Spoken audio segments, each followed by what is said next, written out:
Ó, é o seguinte, eu sei que eu sou metida mesmo, sabe? Quando eu não conheço uma coisa, eu acho que ninguém conhece. Gozado, né? Mas hoje eu vou te falar uma coisa que eu não conhecia. Eu aprendi agora, eu acho que vocês vão gostar. Curte, compartilha, divide, faz tudo que tem que fazer.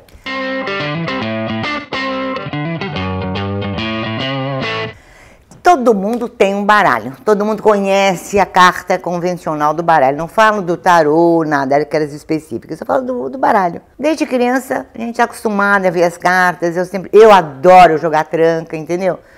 Mas é uma coisa que eu nunca tinha parado para pensar no conceito do baralho. Mas eu vi alguma coisinha aí na internet, alguém me mandou uma coisa, eu falei, gente, eu vou procurar essa história desse baralho. E é gozado, porque o baralho... esse negócio de jogo todo mundo sempre gostou, né?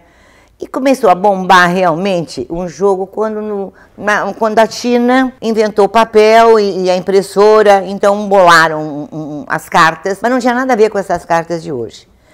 Logo depois, no século XV, os portugueses, que também estavam bobando com as navegações, eles bolaram as cartas, mais ou menos as cartas incipientes, daquelas que viraram hoje a que nós conhecemos. Mas naquela época já tinha os 4 naipes, o ouros, o copas, o paus e o espada, que foi uma influência espanhola. E o português introduziu as figuras, valete, dama e rei. E é gozado porque a dama na ocasião, eu acho que ela vinha antes do valete, porque era uma mulher pequenininha, porque ela era uma empregada, não era a dama que veio depois.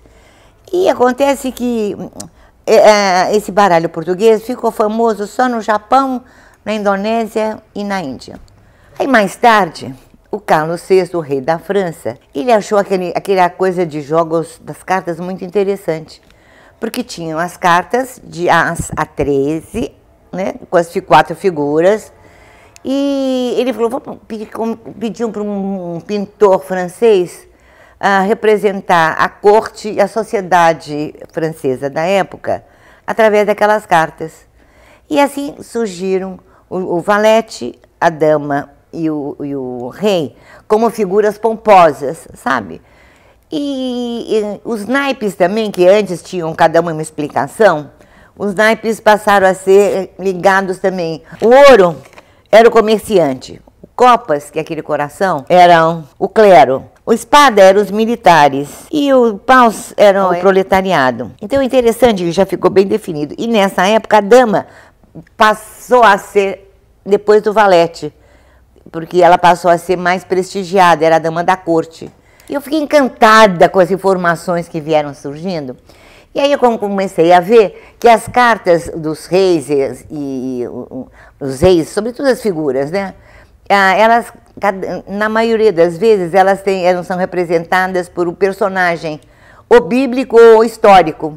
Então, eu lembro, por exemplo, que a dama de copas da minha avó, eu adorava a minha avó, chamava Judite. Dama de copas é Judite, uma personagem bíblica. Tem não sei exatamente na sequência qual é, mas eu sei que uma das cartas é o Dante Alighieri, o outro rei de copas é o Júlio César, o outro é o Carlos Magno. Então é muito interessante porque realmente fez a história, não só da França, mas também dos componentes. Tem uma dama que eu acho barato, que é a Rainha Elizabeth I. Essa turma vive, desde aquela época já tinha Ibope, né? E assim o negócio foi indo, e hoje em dia você vê, o As foi introduzido pelo árabe, porque o As é um número indeterminado. Porque o original português tinha o número 1 a 13, 1 a rei, né? O As colocou, foi influência árabe e alemã também. Que coisa curiosa, né? E se você vê o J, eu lá pensei que diabo que era J. O K do rei, você imagina, o King, mas por comparação, claro, o J é Joker, né? A terminologia inglesa. A dama um quê? De rainha. Então você vê, tem a terminologia inglesa nas cartas, os naipes de origem espanhola, e os desenhos de origem francesa. Então você vê que quantos conceitos diferentes e como é que se formaram esses baralhos, né? E eu vou falar uma coisa para vocês, fica até meio assim, né? O baralho mais vendido no Brasil é o da Copag.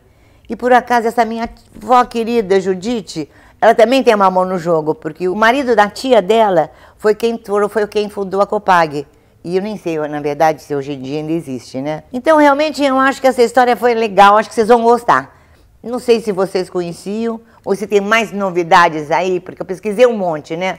Quem sabe que vocês consigam achar alguma coisa mais interessante ainda. Mas divertido, né? E bom jogo para todo mundo que gosta da carta. Agora, quando você for lembrar, eu, quando for jogar, cada vez que aparecer a dama de copas, eu vou falar, oi, Juju, beijos. E é isso.